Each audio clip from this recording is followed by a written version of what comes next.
Hello বন্ধুরা, আরও একটা নতুন ব্লগে আপনাদের স্বাগত জানাই।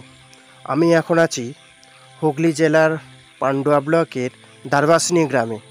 প্রত্যেক বছর আষাঢ় মাসের পঞ্চমীতে এখানে মহা ধুমধামের সাথে বিশ্বহরী দেবীর পুজো উদযাপিত হয়।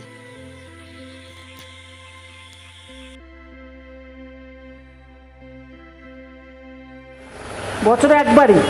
হ্যাঁ, না শুনুন, আমাদের এটা অনুষ্ঠানটা অনেকটাই হয়। সেটাকে ধরুন 10-12 যে হয়, সারা গ্রামের লোকেরা পুজো দেয়। হ্যাঁ, মানে প্রচুর ভিড় হয়। ধরুন 12টা থেকে পুজো হয়, লোকে 2, 2:30, 3টে পর্যন্ত পুজো দেয়। তারপর ধরুন এইটার কালকের পুজোটা যেটা ধরুন আপনার সে সন্ধ্যা পর্যন্ত লোক পুজো দেয়, বাৎসরিক পুজো। দূর থেকে আসে তো, বহু দূরে যাত্রী আসে। এটা প্রতিদিনই হয়। নিত্য সেবা প্রতিদিন দিতেই হবে, নাহলে আপনার বাড়িতে চলে যাবে। দারুণ জাগ্রত ঠাকুর, এই মা রাত্রিরে বেরোন। কত বছরের পুরানো? আমরা বলতে পারবো না, এই কবেকার ঠাকুর আমরা জানি না। আমাদের শুনুন একটা সেই নতুন একটু মূর্তিটা শুনে ভয়ঙ্কর, আরও ভয়ঙ্কর গম্ভীর ছিল।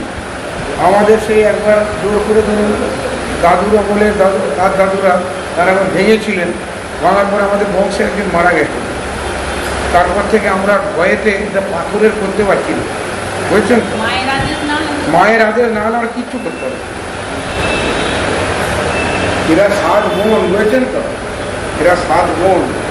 এ হচ্ছে বড়, সেনেটারটা হচ্ছে মেজো, তারপরে নাতনায় জগৎ গৌরী আছে, বলবার বিশ্বরী আছে, আর আমি 4-5টা জানি, আর জানি না। আমার বাবা এই কথা বলে গেছেন, আমি জানি, এদের বেশি আমি শুনি। এখানে কালকের বাৎসরিক পুজোতে এই পাশের গ্রাম ষাটিধাম থেকে একটা ঠাকুর বিশাল আছে, ফাঁকা আসে, শিব দুর্গা আসে, এই মেয়ের সাথে দেখা বিকেল বেলা করতে 4টের আসে, সময়। বিকেল 4টের। বিশ্বহরী এই কথাটার মানে হলো বিষ হরণ করেন যিনি, অর্থাৎ দেবী মনসাকে বলা হয় বিশ্বহরী। বাৎসরিক পুজো ছাড়াও প্রত্যেক দিন নিত্য নৈমিত্য দেবীর আরাধনা হয় সকাল সন্ধ্যায়।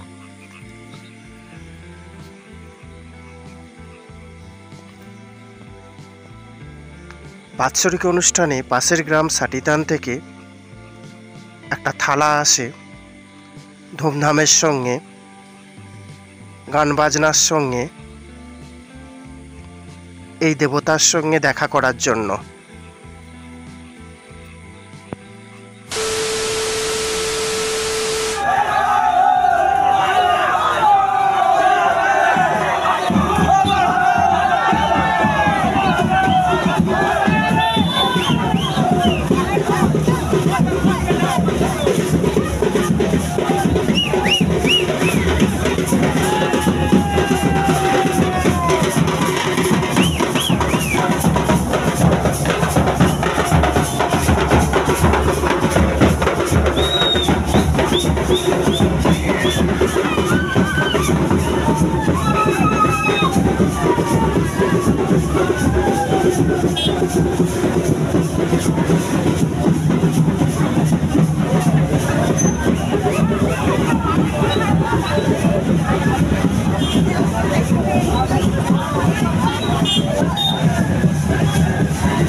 হুগলি জেলার প্রাচীনতম এবং খুব জাগ্রত বাৎসরিক পুজোগুলোর মধ্যে দারবাসিনী গ্রামের এই বিশ্বহরির পুজো খুব বিখ্যাত এবং জাগ্রত।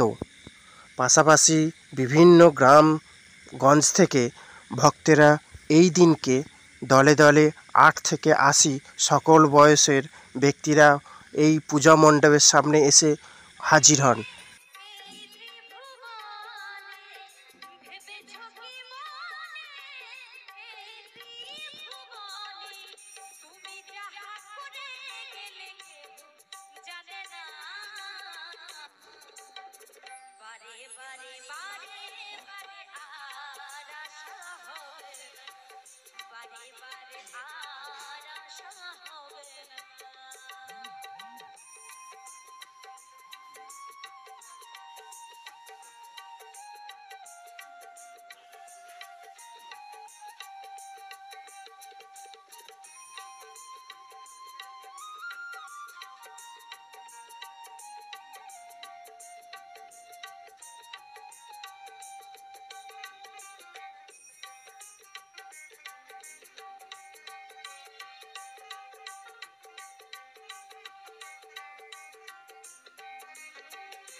তুমি যাহা করে